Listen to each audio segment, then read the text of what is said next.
श्री कृष्ण द्वारा अर्जुन को दिए हुए गीता के उपदेश के कुछ सुंदर तथ्य। यद्यपि जब देवताओं के नाम पर देवता नाम की कोई वस्तु है ही नहीं, जो फल मिलता है वह भी नाशवान है, फिर भी सब लोग मेरा भजन नहीं करते। श्री कृष्ण भी मनुष्य शरीरधारी योगी थे, योगेश्वर थे, जो स्वयं योगी हो और दूसरों को भी योग प्रदान करने की जिनमें क्षमता हो, उन्हें योगेश्वर कहते हैं। साधना के सही दौर में पढ़कर क्रमशः उत्थान होते होते महापुरुष भी उसी परम भाव में स्थित हो जाते हैं। फिर भी कामनाओं से विवश मंद बुद्धि के लोग उन्हें साधारण व्यक्ति ही मानते हैं। वे सोचते हैं कि हमारी ही तरह तो ये पैदा हुआ है। दृष्टिपात करते हैं तो शरीर दिखाई पड़ता है, पर महापुरुष के वास्तविक स्वरूप को वो देख नहीं पाते। सामान्य मनुष्य के लिए माया के पर्दे में परमात्मा छिपा है। योग साधना समझकर वह इसमें प्रवृत्त होता है। योग क्रिया भी एक आवरण ही है। योग का अनुष्ठान करते करते उसकी पराकाष्ठा योगारूढ़ता आ जाने पर वह छिपा हुआ परमात्मा विदित होता है। मैं अपनी योग माया से ढका हुआ हूँ। केवल योग की परिपक्व अवस्था वाले ही मुझे यथार्थ देख सकते हैं। मैं सबके लिए प्रत्यक्ष नहीं हूँ। इसलिए यह अज्ञानी मनुष्य मुझे, जिसे अब जन्म नहीं लेना है, अविनाशी अव्यक्त स्वरूप को, जिसे पुनः व्यक्त नहीं होना है, को नहीं जानता। अर्जुन भी श्री कृष्ण को अपनी ही तरह मनुष्य मानता था। आगे उन्होंने दृष्टि दी तो अर्जुन गिड़गिड़ाने लगा, प्रार्थना करने लगा। इसी प्रकार हम लोग भी नहीं देख पाते हैं।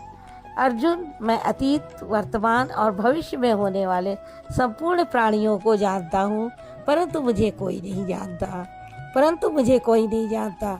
इच्छा और द्वेष अर्थात राग द्वेष आदि द्वंद्व के मोह से संसार के संपूर्ण प्राणी अत्यंत मोह को प्राप्त हो रहे हैं, इसलिए मुझे नहीं जान पाते।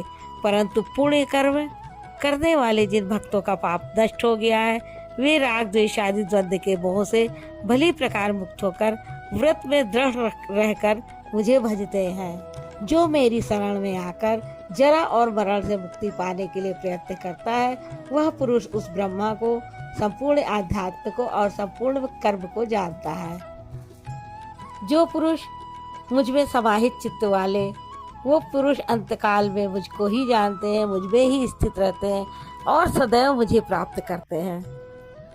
इस 7वें अध्याय में योगेश्वर श्री कृष्ण ने बताया कि अनन्य भाव से मुझ में समर्पित होकर, मेरे आश्रित होकर जो योग में लगता है, वह समग्र रूप से मुझे जानता है।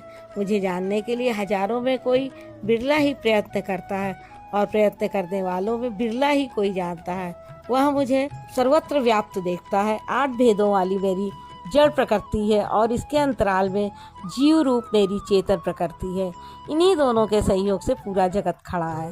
तेज और बल मेरे ही द्वारा है। राग और काम से रहित बल तथा धर्मानुकूल कामना भी मैं ही हूँ।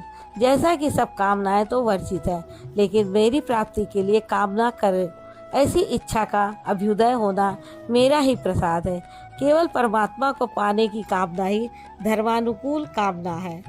श्री कृष्ण ने बताया कि मैं तीनों गुणों से अतीत हूँ, परम का स्पर्श करके परम भाव में स्थित हूँ, किंतु भोगासक्त मूल पुरुष सीधे मुझे न भजकर अन्य देवताओं की उपासना करते हैं, जबकि वहाँ देवता नाम का कोई है ही नहीं। पत्थर, पानी, पेड़, जिसको भी वो पूजना चाहते हैं, उसी में उनकी श्रद्धा को मैं पुष्ट करता हूँ। उसकी आड़ में खड़ा होकर मैं ही फल देता हूँ, क्योंकि ना कोई देवता है, ना किसी देवता के पास कोई भोग है। लोग मुझे साधारण व्यक्ति समझकर नहीं भजते, क्योंकि मैं योग प्रक्रिया द्वारा ढका हुआ हूँ। अनुष्ठान करते करते योग माया का आवरण पार करने वाले ही मुझे शरीरधारी को भी अव्यक्त रूप में जानते हैं, अन्य स्थितियों में नहीं। मेरे भक्त 4 प्रकार के होते हैं: अर्थार्थी, आर्थ, जिज्ञासु और ज्ञानी। चिंतन करते करते अनेक जन्मों के अंतिम जन्म में प्राप्ति वाला ज्ञानी मेरा ही स्वरूप है, अर्थात अनेक जन्मों से चिंतन करके उस भगवत स्वरूप को प्राप्त किया जाता है। राग द्वेष के मोह से आक्रांत मनुष्य मुझे कदापि नहीं जान सकता, किंतु राग द्वेष के मोह से रहित होकर जो नियत करी का चिंतन करते हुए जरा मरण से छूटने के लिए प्रयत्नशील है, वे पुरुष संपूर्ण रूप से मुझे जान लेते हैं। वे संपूर्ण ब्रह्मा को, संपूर्ण अध्यात्म को, संपूर्ण अधिभूत को, संपूर्ण अधिदैव को, संपूर्ण कर्म को और संपूर्ण यज्ञ के सहित मुझे जानते हैं। वे मुझ में प्रवेश करते हैं और अंतकाल में भी मुझको ही जानते हैं, अर्थात फिर कभी वे विस्मृत नहीं होते। इस प्रकार श्रीमद् भगवद गीता रूपी उपनिषद श्री कृष्ण और अर्जुन के संवाद में 7वां अध्याय पूर्ण होता है। राधे राधे।